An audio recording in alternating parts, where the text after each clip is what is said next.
You got into the safety business because you wanted to protect people, but somewhere along the way the job started controlling your time, your schedule, your priorities, even your income potential. What if the expertise you've built over the years in the field can give you something more? More freedom, more control, more ownership of your future. I'm Sheldon Primus, the author of 7 Steps to Starting a Profitable Safety Consulting Business and the host of the Safety Consultant Podcast, with more than 350 episodes helping safety professionals become consultants and grow their career. Consulting changed my life. In fact, I'm a full-time RVer, and one consulting contract paid for my home I live in today. Now, I help safety professionals build their own consulting practice through bi-weekly coaching calls, accountability, and personal guidance. But this program isn't for everyone. Start with the Consultant Readiness Audit at sheldon.coach. What if everything we thought we knew about safety was just interference? From the host of the Rated R Safety Show and the founder of Safety FM comes the complete signal transmission trilogy, now available in one powerful edition. Safety, in my opinion, the book that started the conversation. Safety Mutation, where the boundaries of culture, systems, and belief begin to break. And now, Safety Transmission, the final piece of the signal. For the first time, all 3 books are together in one volume. The Signal Transmission Trilogy, Complete Edition. This isn't just about compliance. It's about consciousness. It's about decoding the way we think, lead, and live, inside and outside the system. Whether you've been following the signal since the beginning or you're just now tuning in, this is the version to own. Search Signal Trilogy on Amazon or visit safetyfm.com to get your copy now.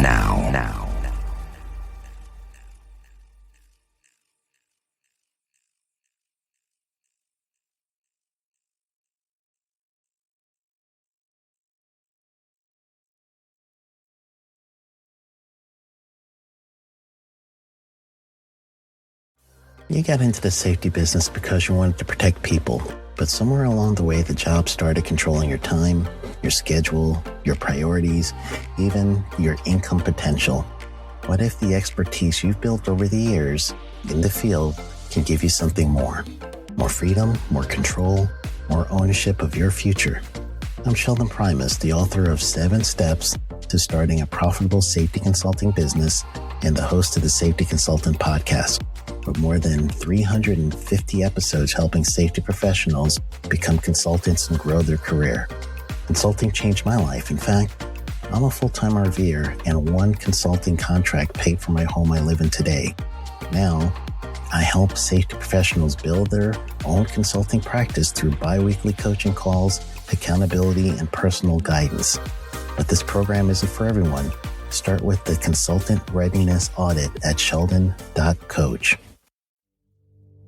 What if everything we thought we knew about safety was just interference? From the host of the Rated R Safety Show and the founder of Safety FM comes the complete signal transmission trilogy, now available in one powerful edition. Safety, in my opinion, the book that started the conversation. Safety Mutation, where the boundaries of culture, systems, and belief begin to break. And now, Safety Transmission, the final piece of the signal. For the first time, all 3 books are together in one volume. The Signal Transmission Trilogy, Complete Edition. This isn't just about compliance. It's about consciousness. It's about decoding the way we think, lead, and live, inside and outside the system. Whether you've been following the signal since the beginning or you're just now tuning in, this is the version to own. Search Signal Trilogy on Amazon or visit safetyfm.com to get your copy now.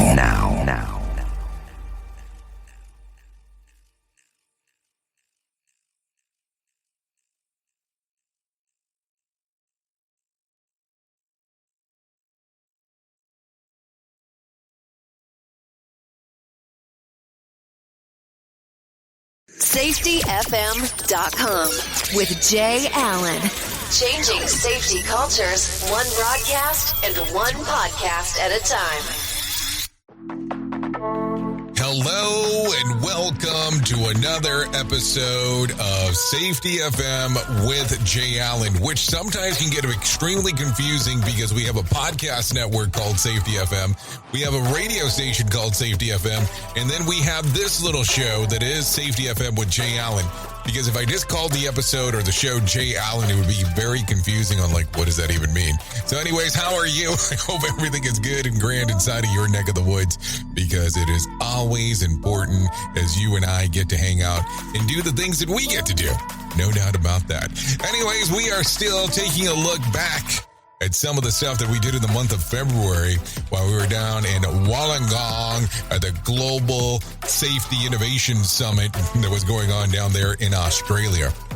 And today, oh my, do we have one that you're going to sit back and need to take a listen. And I have a feeling that this is going to be one of these episodes you're probably going to have to listen not to once, not to twice, but probably 3 times, because Drew Ray has so much information that he unpacks during this episode, and there are so many different little nuances in regards of what he's talking about, and all these little things that you need to pay really close attention to, because there is a lot of data that is driven behind this particular episode. So here's what's going to happen. We're going to take a listen to his speech on what was going on, and then at the end of the speech, we're going to have Zoe Nations come up, ask some questions to him, and then after that, I'll jump into the exclusive interview that we did post-event. And I'm talking about post his speech at right there inside of the bridal suite. Yes, because I had the opportunity of being in the bridal suite. So me and Drew were able to go into the bridal suite, have a brief conversation. So take a listen to this. And he might drop a hint or two about disaster cast. You might want to take a listen to that. Anyway, so let's go ahead and get that started right now with Drew Ray here on Safety FM with Jay Allen. Thanks, Zoe, and good morning, everyone. Yeah, I'm not sure I really wanted the introduction of Drew. He makes people uncomfortable when he meets them.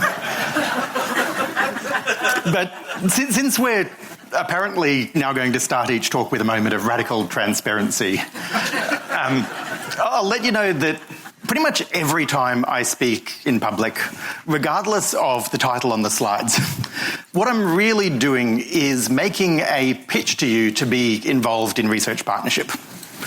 Not in a vague sense of, hey, I wish my company would do business with the Safety Science Innovation Lab or anything like that, but you personally, as practitioners, to be part of an evidence-based profession.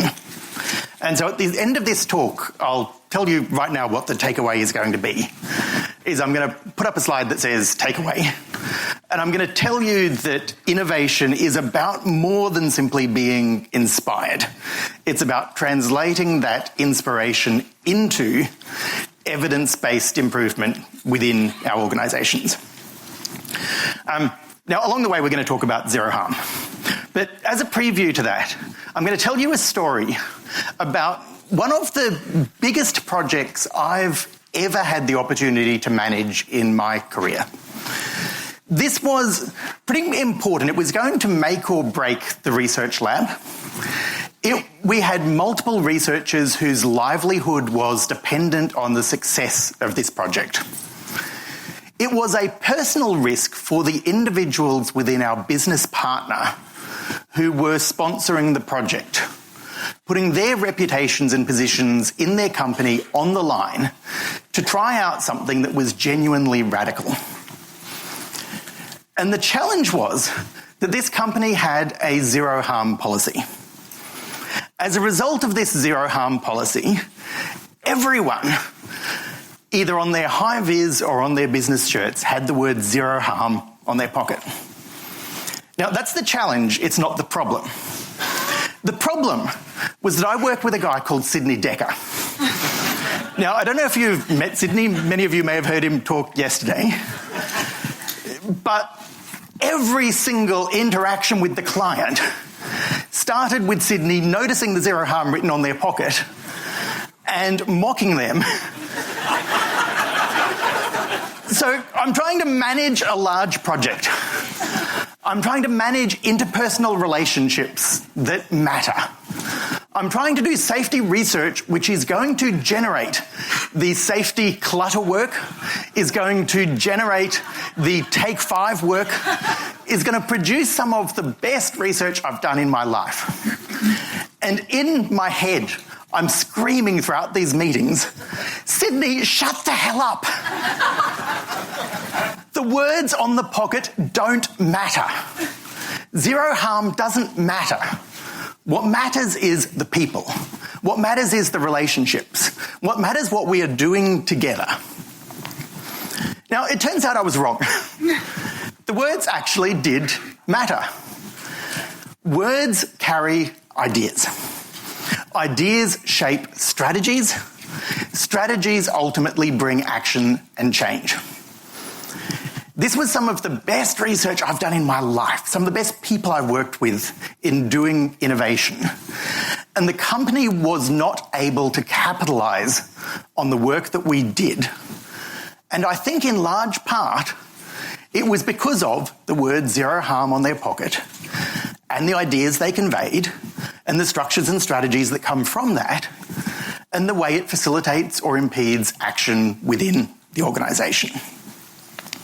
But I was also right in that the words, they're just a couple of words. They don't mean that much. They matter because of their link to particular strategies and their link to particular actions. And so that's where we're headed in this talk.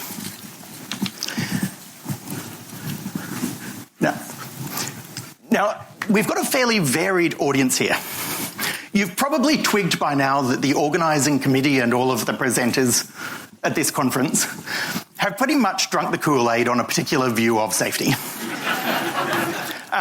Some of you are here because you have also drunk the Kool-Aid. Some of you are here because you've been dragged along by people who've drunk the Kool-Aid, or because you got a free ticket from someone at your company who's drunk the Kool-Aid, sponsored the conference, and dragged you along. Some of you are here as genuine learners. Some actually as university students, some as broader learners in life and in your organisations. What I don't know is exactly what the balance is here. And when you're pitching a talk on a topic as polarising as zero harm, you really need to know where the audience is currently sitting in order to say something that is useful without getting booed or laughed off the stage. So we're going to run a little bit of audience interaction. I am going to put up the next slide, then I'm going to give you a 3 count, and then I would like your immediate response to that slide. That response may be at one end of the spectrum something like, hell yes. That may be some sort of boo and hiss. Depending on your response, that's pretty much going to guide how the rest of this talk is going to go. So, okay, you ready? Slide, 3 count, your immediate reaction, please. 3, 2, 1.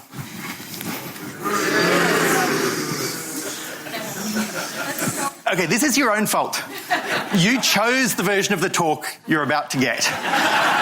Anything from here on in is me reacting to your request for what sort of talk. Just bear that in mind afterwards, please.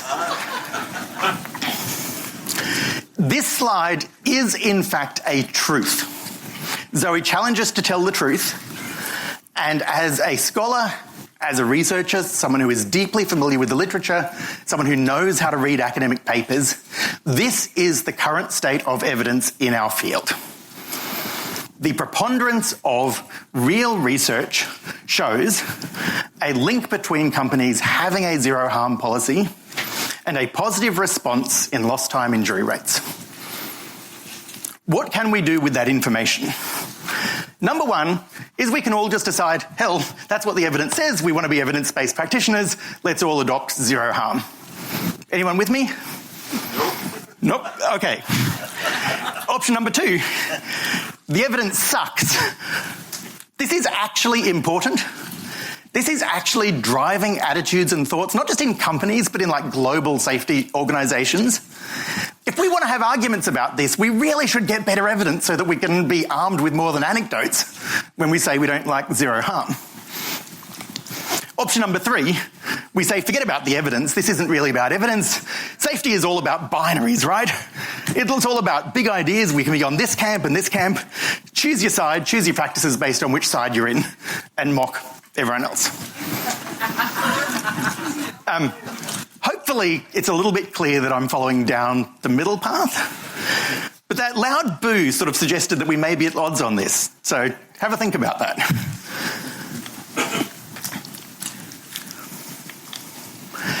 So I'm going to use an approach for the next part of this talk that comes from one of my researchers, Job Havinger.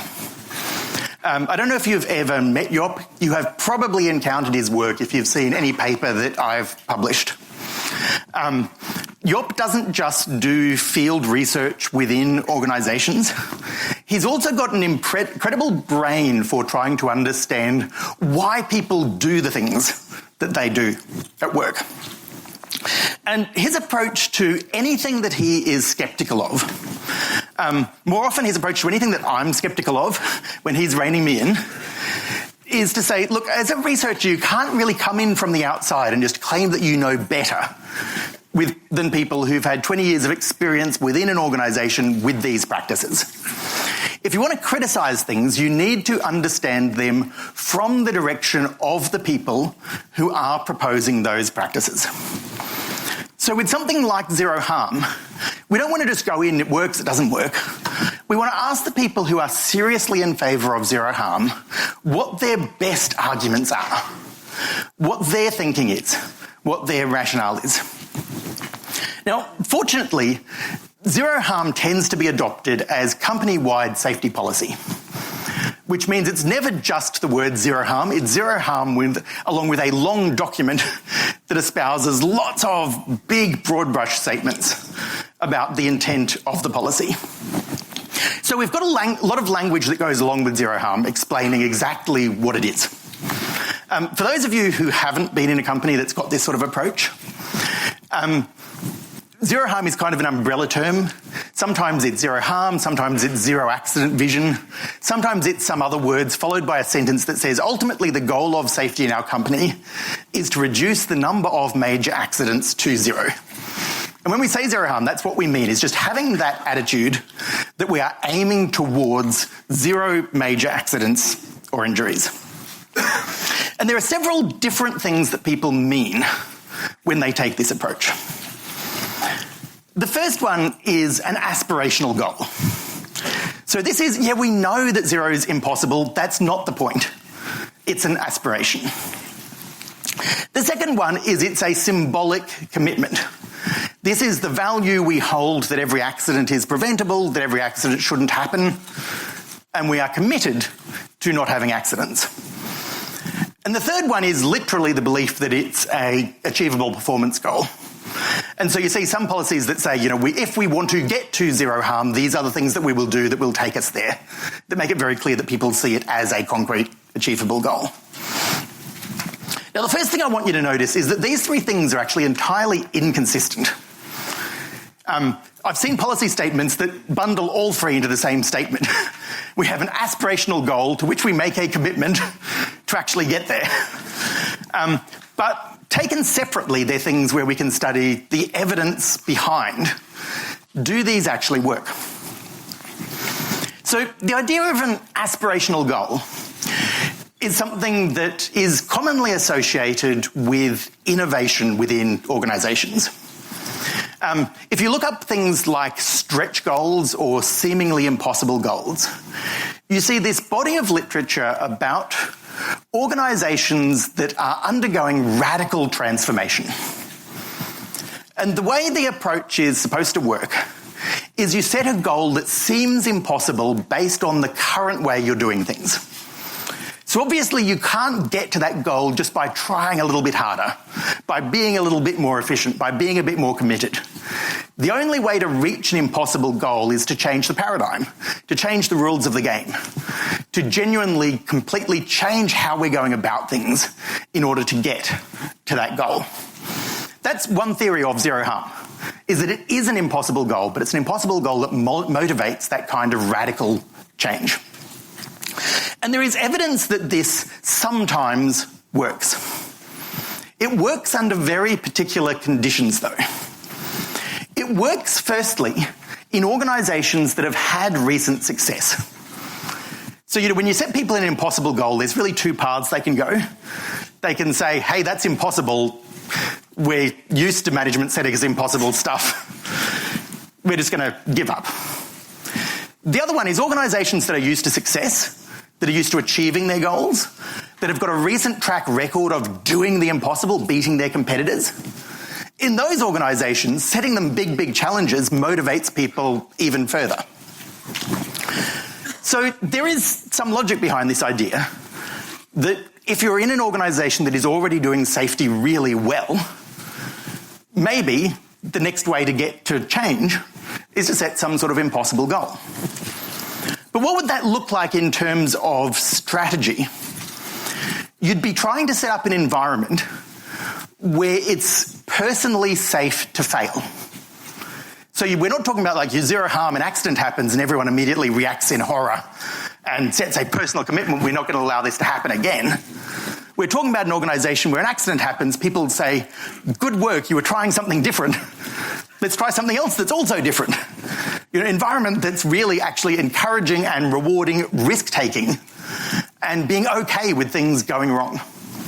We're talking about an organisation that is devoting resources not just to experimentation and trying new things, but to properly evaluating those new things so it can find out what works and doesn't work. We're talking about an organisation where there's a sense of progress and achievement in safety constantly as we try out new things, roll out new things. So that is one version of zero harm. And if you were to say to me, Drew, my company is adopting a zero harm policy, come and partner with us because we want to experiment. We want new ideas. We want to try new things. I would see that as totally logically consistent, in line with all of the available evidence, and I would happily join you in a zero harm project that was taking that sort of aspirational approach.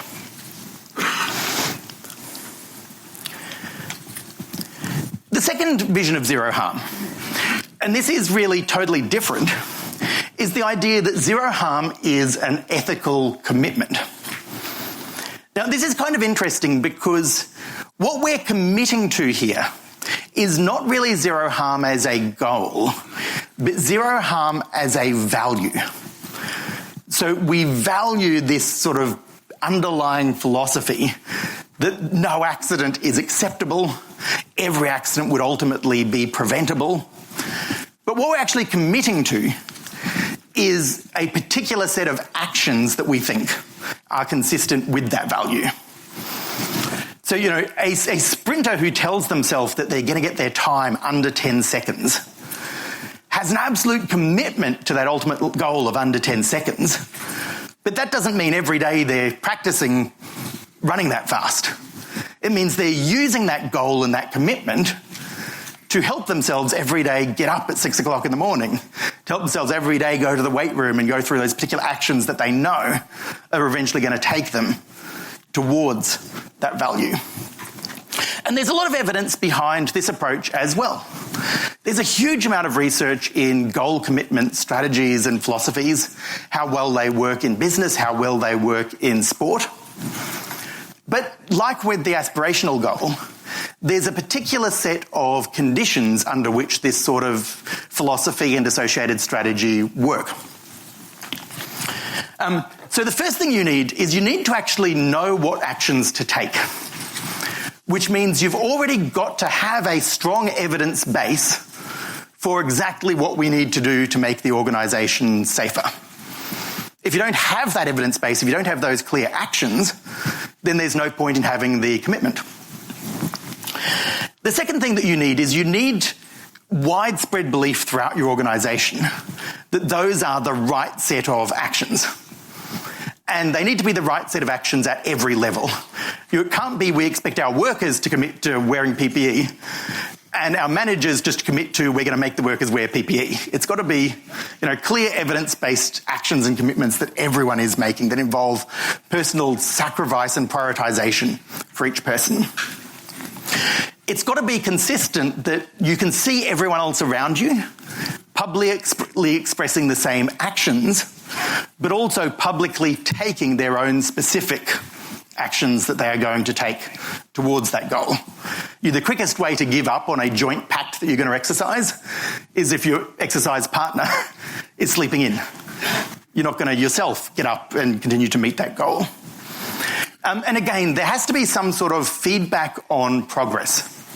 You've got to see that you are somehow getting closer to that goal, that those actions are working. And again, that comes back to the evidence-based practice. So if you were to say to me, Drew, I want to adopt zero harm. I want to adopt zero harm as an ethical commitment because I already know the best way to manage safety. In that case, I'd say no, because I just don't believe you that we've got a good evidence base of exactly what actions we need to make ourselves safer.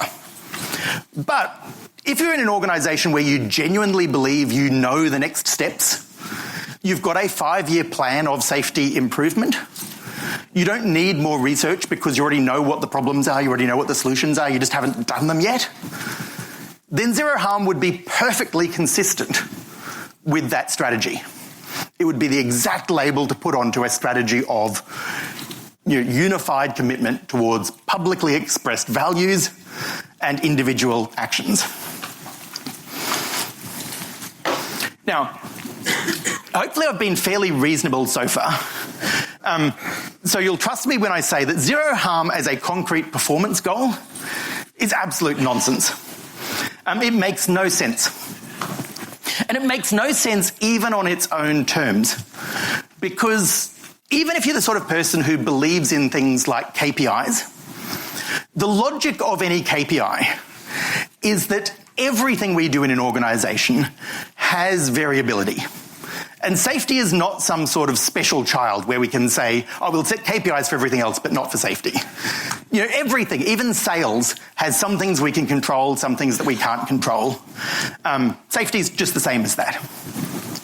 So it's not that safety should be immune from any other sort of measurement or tracking or performance. The trouble is that normally when we're setting a goal, that variability can cancel out. If we achieve well above the goal, it's because we did the right things and we were lucky. If we get well below the goal, it's because we did the wrong things and we were unlucky. Over time, the lucky and the unlucky cancel out, and ultimately you end up with something which is a reasonable indicator of who is performing well, what strategies are working, what needs to be changed. That's the way KPIs work. The trouble is that if you're working towards zero, things can't cancel out. Sometimes you will be very lucky and you'll have no accidents. Sometimes you'll do everything well and you'll have no accidents. But all of the variability has to go in the other direction. So over time, if you set zero as your KPI, everyone, every business unit, every person will ultimately either underperform or start lying to you because there's no other choice. There's no variability either side of zero. One way to think about that is every time someone goes to work, they're rolling a set of dice. So every person, every day, rolls the dice. If they come up all sixes, that person is going to be injured or killed at work. Nothing we do can stop the dice rolling. We can add more dice to the pool. If someone's in an office, we give them a couple of extra dice. If someone's out in the field, we take away a couple of extra dice. Someone comes to work tired or under the influence, they lose a few dice. Someone gets extra training, they become super competent, we add in a couple of extra dice. So we can adjust the amount of risk that someone faces. There's things they can do themselves. There are bigger things we can do as an organisation that make the risk go down by adding dice. But no amount of dice that you add ever stops the dice from rolling. It's a myth to think we can be at zero outcomes because we can never be at zero risk. We can't even come close in mathematical terms to zero risk. So there are things that we can do to measure the number of dice, but we can't measure that number by whether we roll all sixes or not. Am I making sense here? This is just a sort of like fundamental underlying mathematics of risk. Is zero makes no sense as a target. And targets that make no sense lead to bad management strategies. So if you tell me, Drew, we've set zero as our target, we're doing zero harm, and we've literally made it a KPI, that's the point at which I start laughing and mocking people for having zero harm written on their shirts. Now, we try hard in safety not to blame workers for things that they do wrong. And I think it's really important that we also take that same attitude to studying management and leadership as well. Bad leaders are not bad leaders. They are people who are put into situations that lead to bad leadership. Why is it then that people have these goals that seem like nonsense? One of the reasons is there is constant demand for board reportable safety outcomes. That's just an inevitability in modern organisations, is people are trying to govern us. They want to govern us quantitatively. Everyone else is willing to toe the line. Everyone else suffers those same problems with target variability, with uncertainty. Safety is not a special child. Safety doesn't deserve to be treated separately and differently when it comes to measurement and management and leadership under the same pressures. Looking downwards through the organisation, business units and individual teams need clear guidance on what they should prioritise. They don't want mixed messages. They don't want to be caught in this bind where we're half saying that safety is important, but we're sending other signals that other things are more important. They want very clear messages about what matters, what doesn't matter, what they will be judged on, what they will be rewarded for. As a community of practitioners and researchers, we have seriously let businesses down by never being able to come up with good indicators for safety.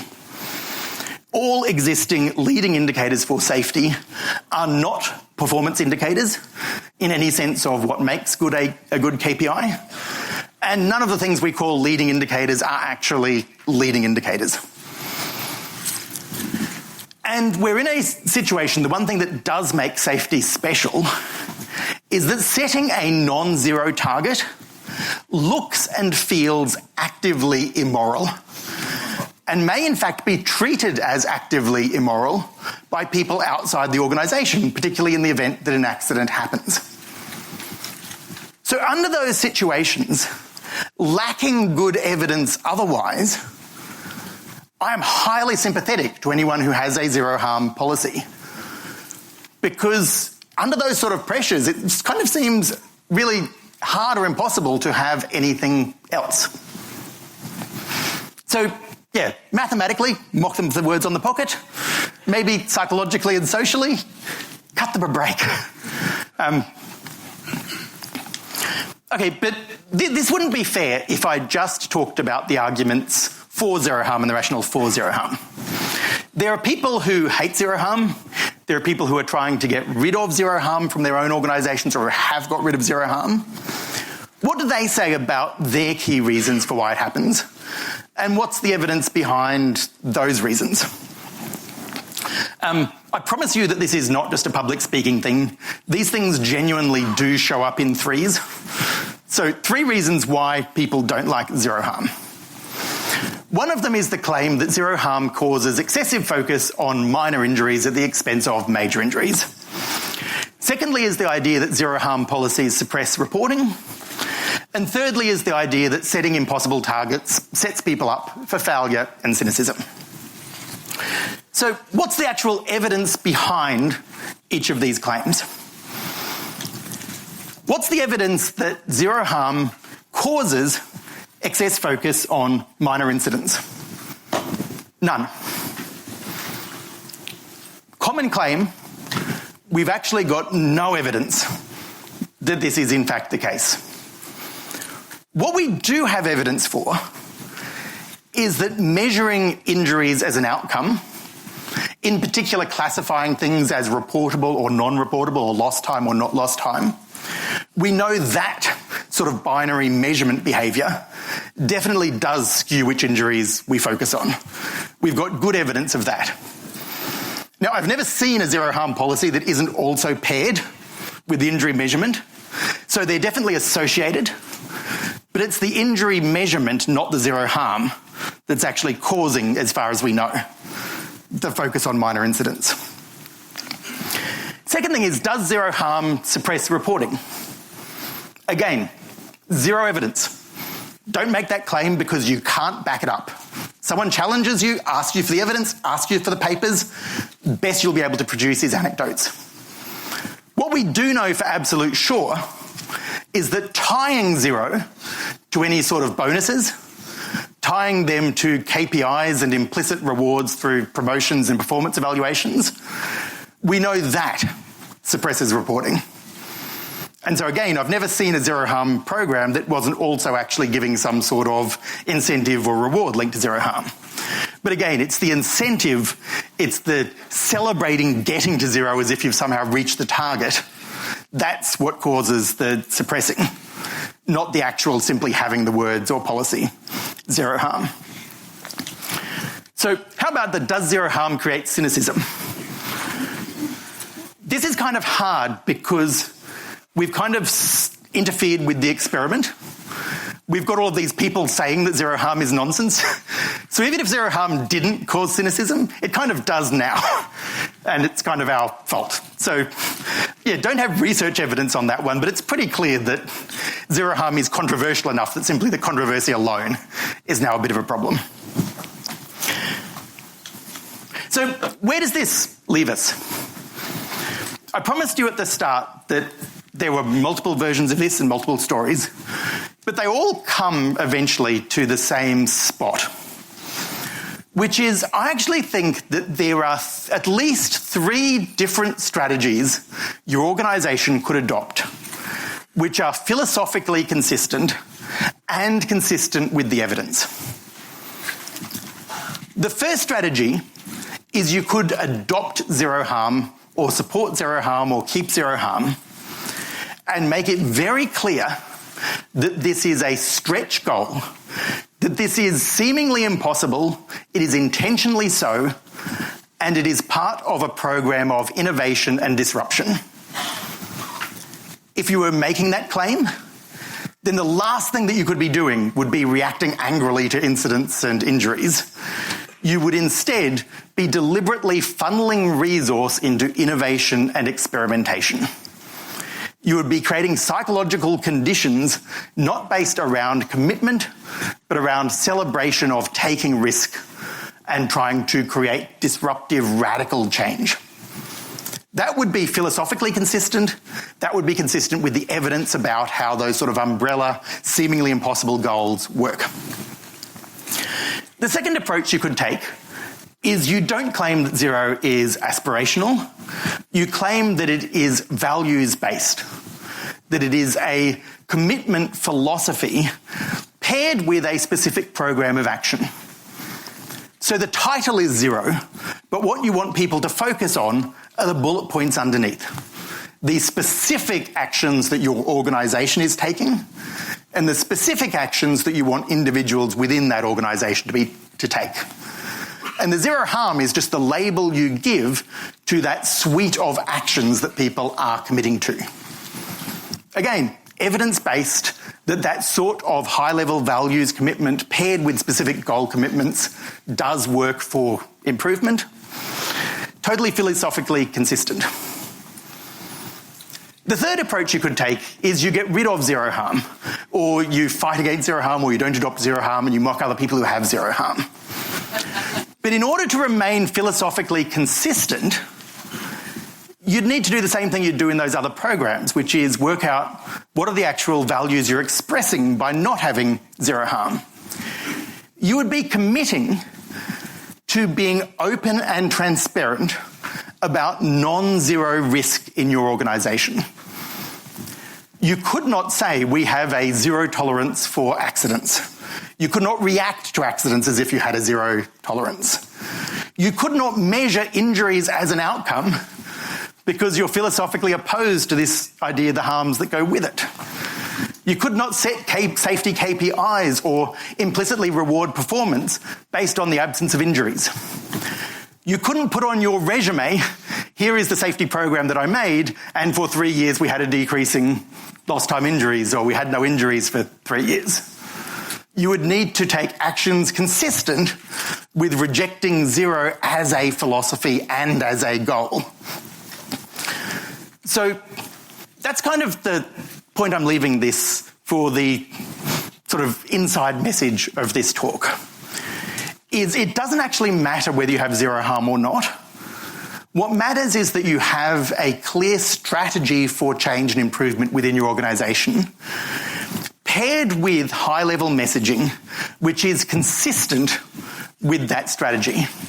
It's the mixed messages or the wanting to have it all and wanting to be both aspirational and have commitments that lead to confusion, that lead to goal conflict coming from the top of the organisation down. Your goal conflict is inevitable. Let's not make it worse by the signals that we're sending. But I also promised you that the ultimate takeaway of this wasn't actually about zero harm. The failure mode or risk of a conference like this is we have a whole bunch of people who are professional speakers, who are very good at their job of selling high-level messages about safety. And so we're sitting in the audience, and these ideas seem crystal clear. And then next week we're back in our own organisations and we're trying to explain what we heard and learnt. And what seemed crystal clear a few days ago just suddenly seems really hard to explain. And the trap is we then say, okay, I can't explain this myself. I've got to get in Bob Edwards, or I've got to get in Todd Conklin, I've got to get Sid Decker to come and talk to my board for me, to sell the message for me, because it was really clear when they said it, but it's hard for me to say it. And once you follow down that path, you're then, if you manage to successfully sell the message, you're then having to know what do we do about it. And we're getting in consultants to help us implement learning teams and consultants to help us change our investigations. And this is the trap of inspirational innovation, is we think it comes from outside people telling us what to think. And then we join that crowd, we join those ideas, and we become followers. That's not how innovation works. Researchers aren't here to give you good ideas. We're here to be good at summarising the evidence for you and partnering with you in improving that evidence base. I think someone asked on day one if people were familiar with safety clutter. That's not something that should be credited to the Safety Science Innovation Lab. That's something that should be credited to Downer and specific to the Logan Water Infrastructure Alliance, because they're the ones who actually put up the commitment to investigate deeply and honestly within their own organisation to explore those sorts of ideas in partnership. And it really wasn't even the organisation. It was really a guy called Christian who just thought, I want to be evidence-based myself. I want to be part of a project which is genuinely finding out what is going on. Now, I'm not criticising the idea of these big ideas. Ideas have value. Words carry ideas, ideas carry meaning, meaning carries strategy, strategy leads to action. But in the end, it's the action that matters. We value the ideas because that's where the ideas take us. Zero is imaginary. Talk to mathematicians, some will tell you zero isn't even a number. It's just a kind of placeholder. And we just kind of pretend that zero is real, pretend that it's a number, because Because it's useful. And if we pretend that zero exists, it lets us get stuff done. And ultimately, that's where we are with any ideas in safety. Words are just words. They're just placeholders. They're not actually values. What matters ultimately is that we change the practice that we're doing, change what we're doing day to day as people, in line with what evidence tells us will help people be safer at work. So that's it from me. Not sure if we've got time for questions, Zoe.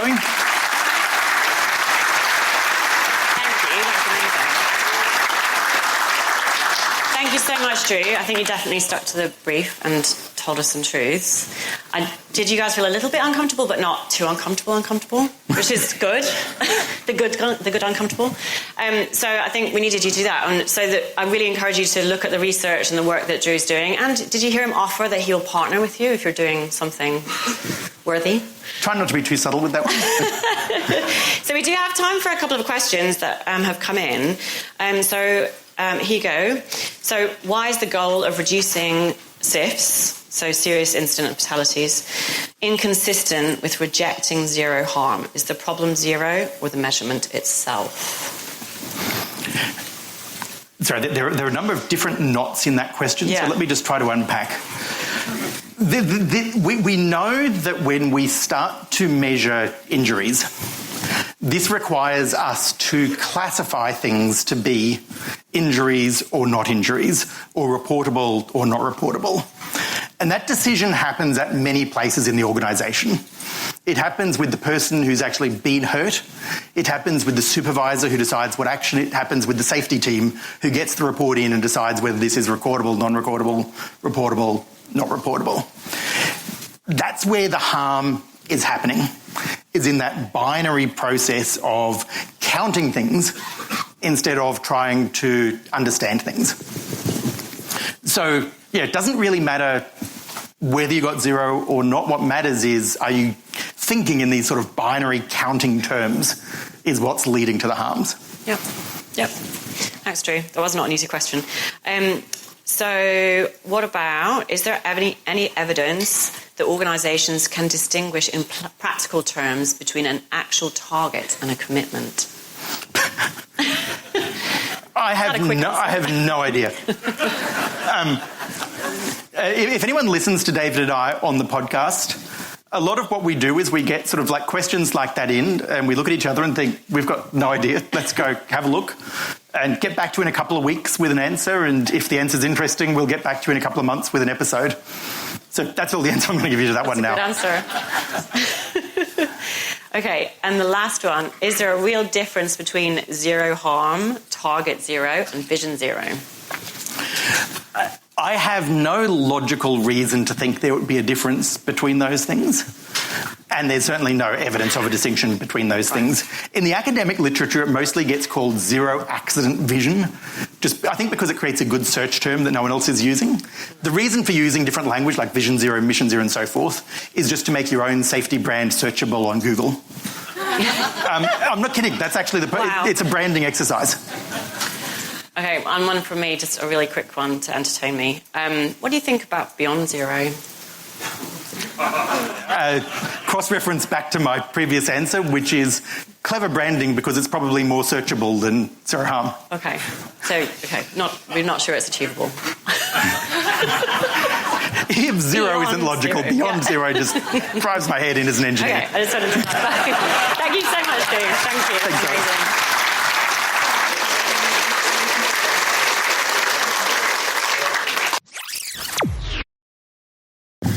Okay, Drew.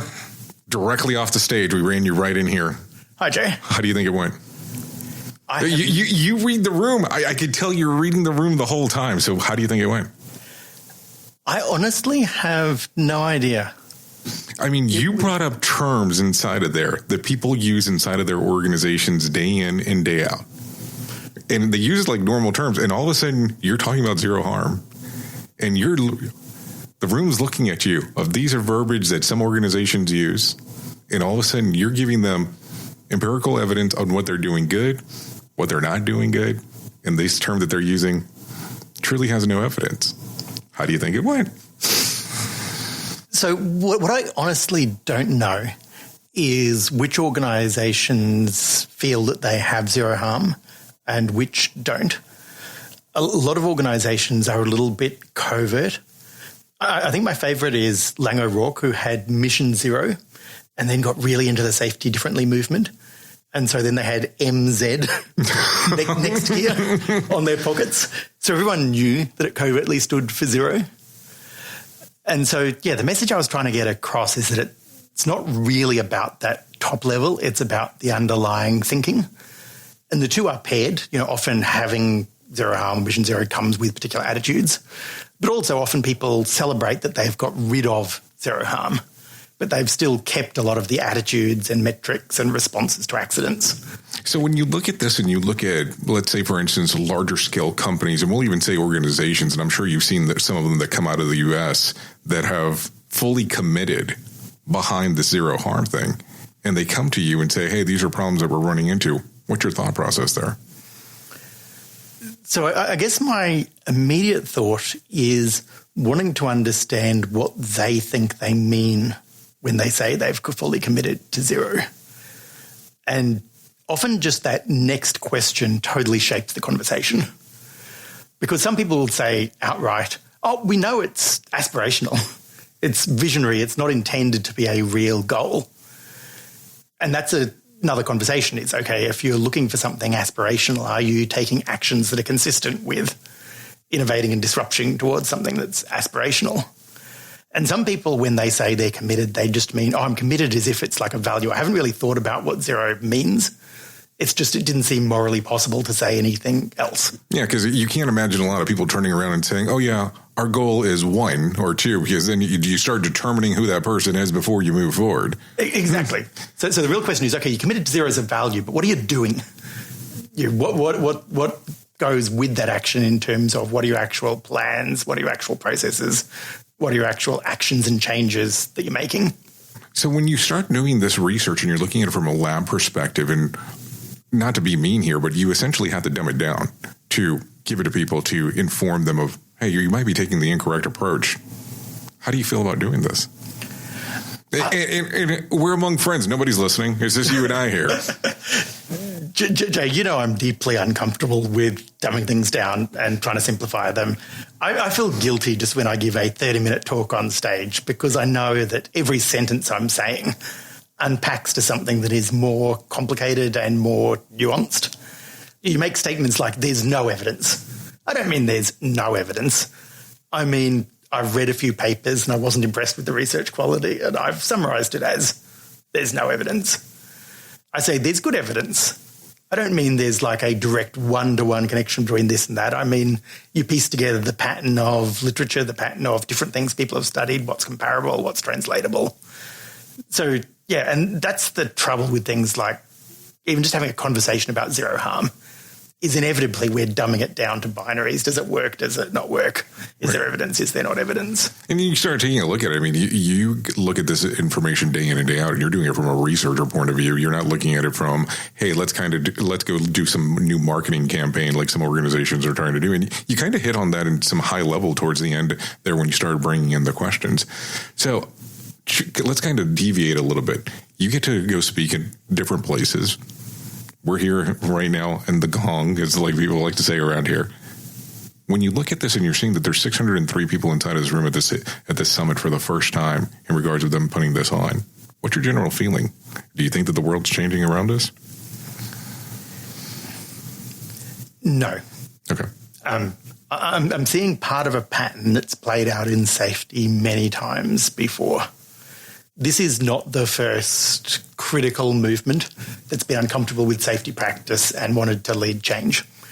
It's not even the first sociology-minded critique of safety practice, and they've all gone the same way.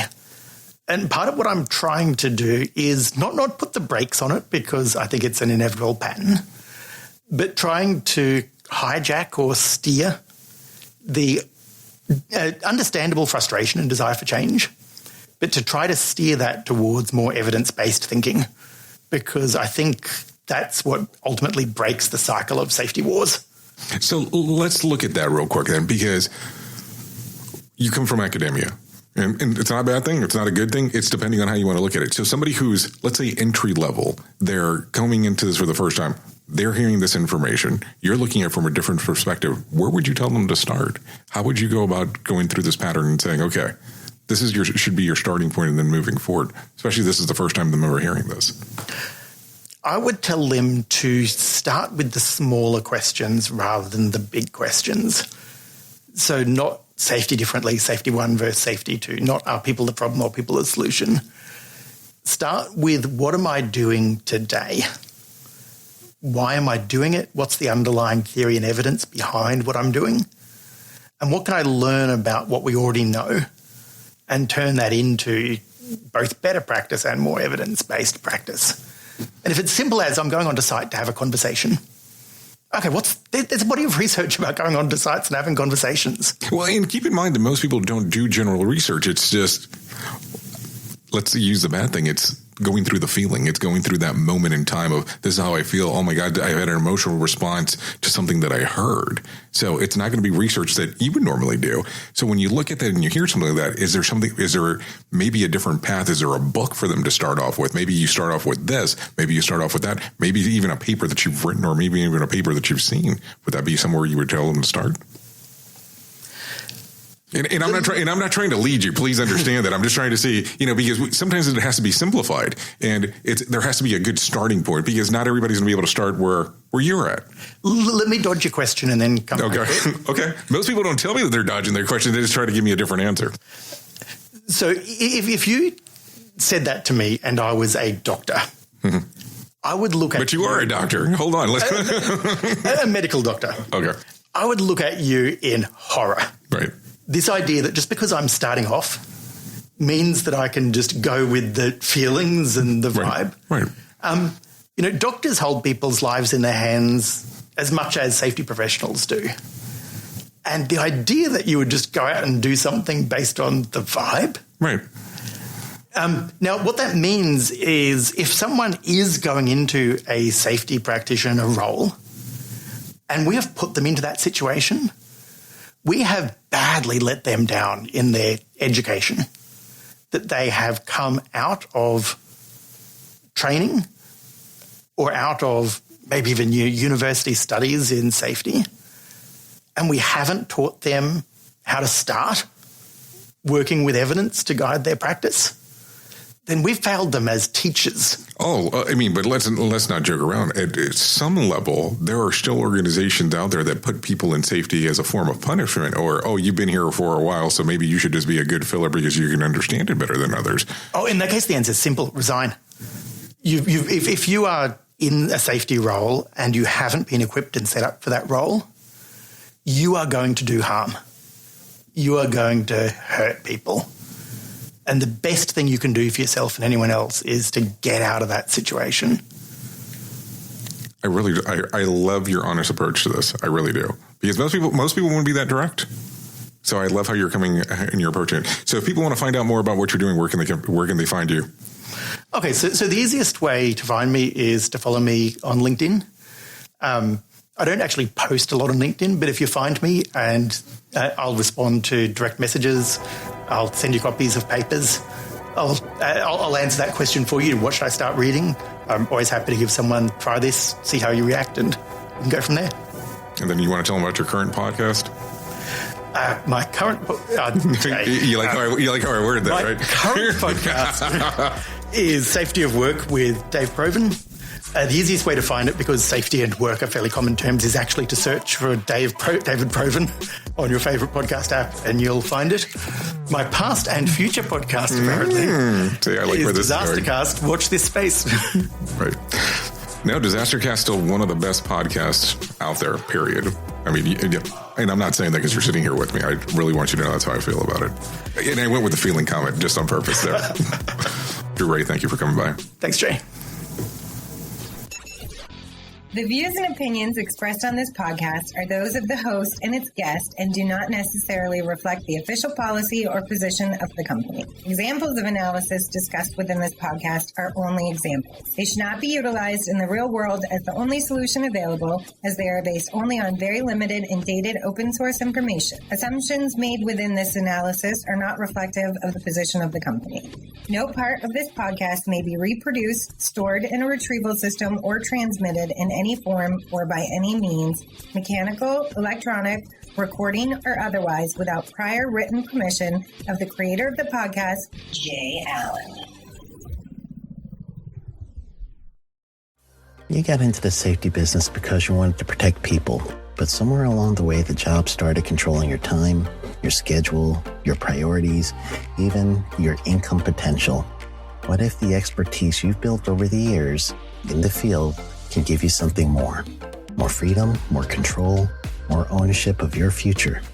I'm Sheldon Primus, the author of 7 Steps to Starting a Profitable Safety Consulting Business and the host of the Safety Consultant Podcast, with more than 350 episodes helping safety professionals become consultants and grow their career.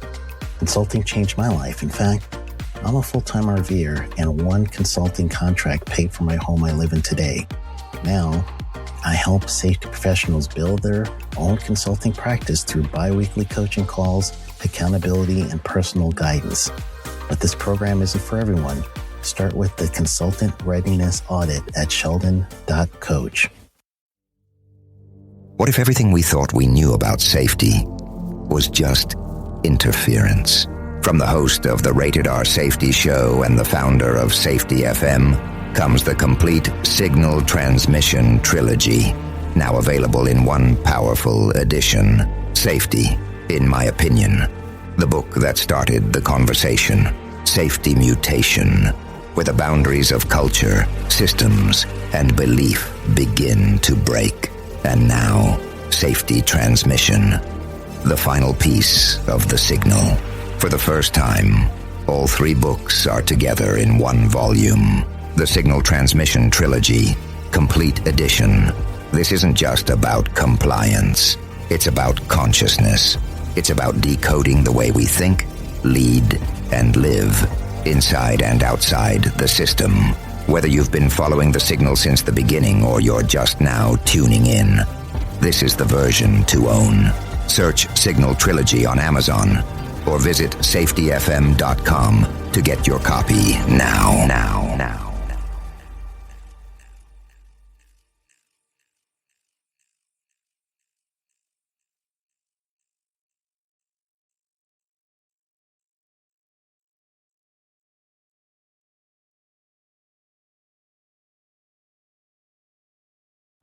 You got into the safety business because you wanted to protect people, but somewhere along the way, the job started controlling your time, your schedule, your priorities, even your income potential.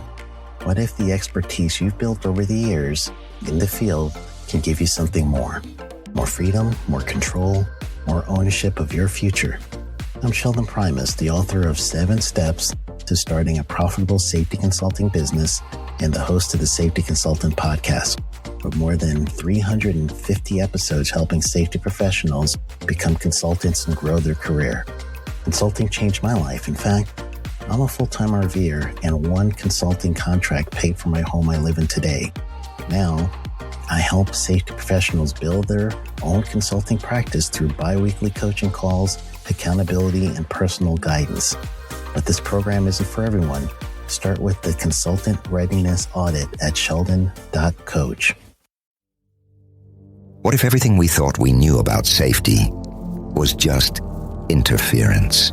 From the host of the Rated R Safety Show and the founder of Safety FM comes the complete Signal Transmission Trilogy, now available in one powerful edition. Safety, in my opinion, the book that started the conversation. Safety Mutation, where the boundaries of culture, systems, and belief begin to break. And now, Safety Transmission, the final piece of the signal. For the first time, all 3 books are together in one volume. The Signal Transmission Trilogy, Complete Edition.